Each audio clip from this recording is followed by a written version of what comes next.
Қалада тұрып құрт май ірімшік жасаудың ешқандай да қиындығы жоқ. Дәл осындай табиғи өнім жасау үшін сиырдан сауылған сүтті сатып аласыз да оны пісіретін боласыз. Піскеннен кейін қаймағын алып суытып ашытқы салып ұйытасыз.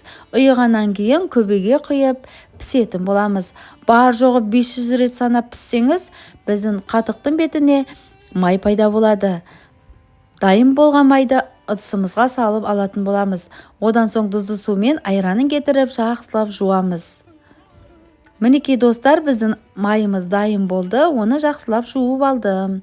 Ендігі кезекте айранымызды астына от қойып ысытқанша ірітетін боламыз. Сары суы шыққаннан кейін оны суытып, одан соң қалтаға салып сүзіп құрт жасайтын боламыз. Дәл осындай керемет өнімді сіздер де жасаңыз. Дүкеннен сатып алғанша табиғи өнімді өзіңіз балаларға жасап беріңіз. Майды қатырып қыста да жей